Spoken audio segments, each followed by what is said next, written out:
Tamu Green of Luxe Pad Interiors, and today I'll be finishing these butcher board countertops. Welcome to the first episode of our DIY with me series.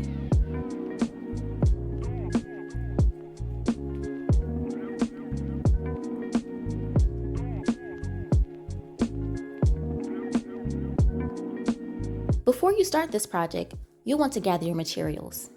You'll need sandpaper, your stain finish, a mixing stick, a paintbrush, a food-safe sealant, a paint can opener or screwdriver, a terry cloth or microfiber cleansing cloth, a container to hold the stain, painter's tape, wood filler, steel wool, a small roller, gloves.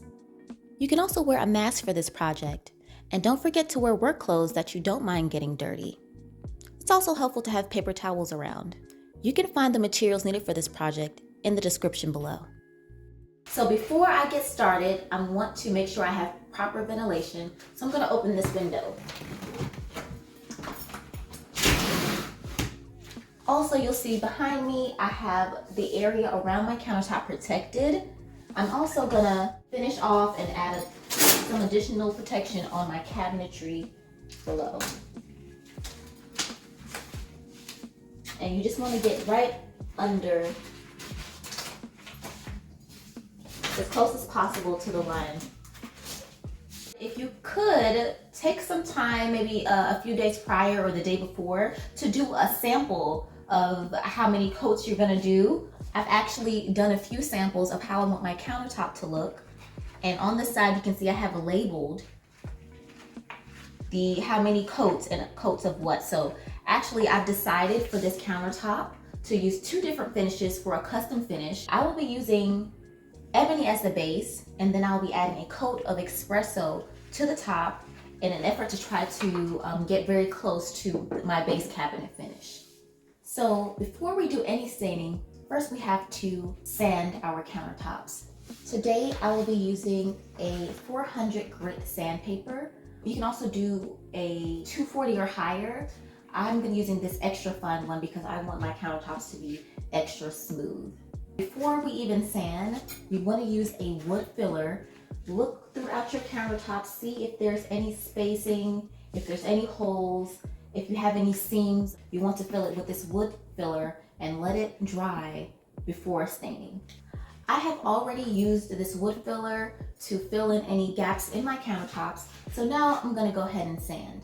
If you'd like to, you can get a tool to help you keep this flat. However, I'm just going to put it down flat on the grit side and go in the direction of the wood grain. And you want to keep this as flat as possible and just work back and forth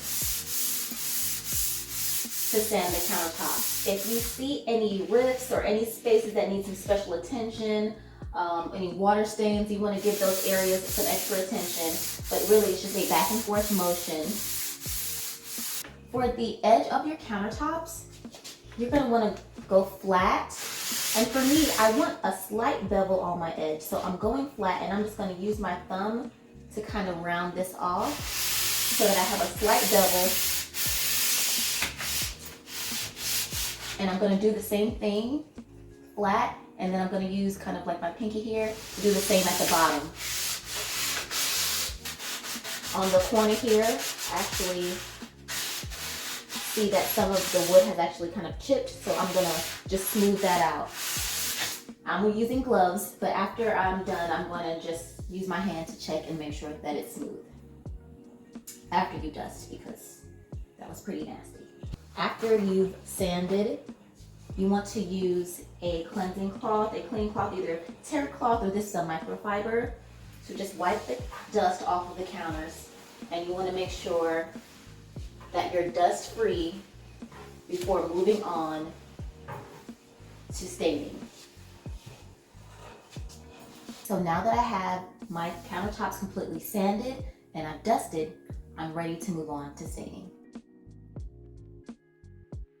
So I've preloaded my stain into a container and mixed it. Today I'm using a brush to apply my stain, And I'm going to dip the brush, and then we're going to move back and forth in the direction of the grain.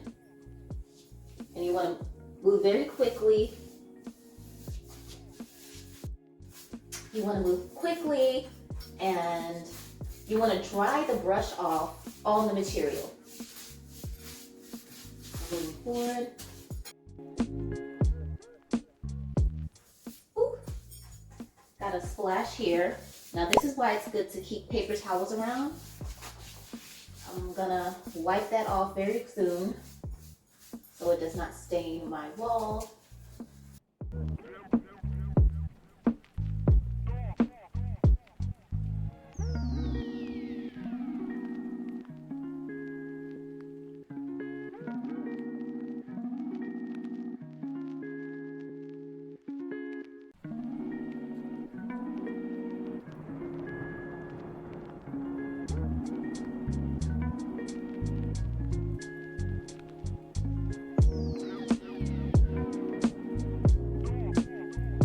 It's very helpful to have paper towels handy.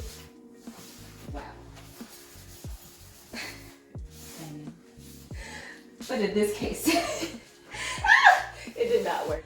You can also use your steel wool to clean up any splashes from your stain. And so you guys saw before, I had quite a bit of stain on the wall here, and the steel wool has cleaned most of it off. This is just our first coat.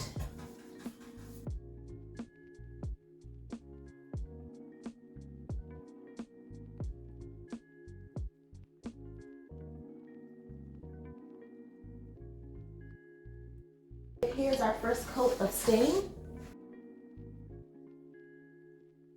So you live and you learn. So on this side of the countertop, you see we've protected more of our backsplash. We only have a little bit of this stain left. I'm gonna be working in a very thin layer. I'm gonna start with a quick stir. And here we go.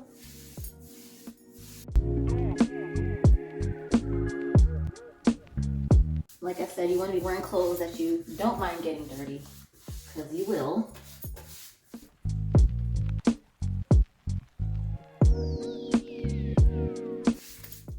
Oh, we're almost out here.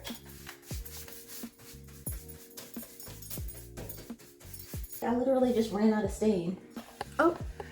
Desperate times call for desperate measures. I'm gonna dip directly into this can. This is why you need a container, because it's actually kind of hard to get the brush in here. Okay, so I'm gonna do a little, do not judge me. Do a little pour. You gotta do what you gotta do. This is not a tutorial, I repeat. This is not a tutorial. This is just our first coat, and I have a whole nother can of a different finish. But I want to get my first coat in this dark, almost black. This is an ebony, and I'll be going over this with an espresso, which is gonna just make it a little bit more brown.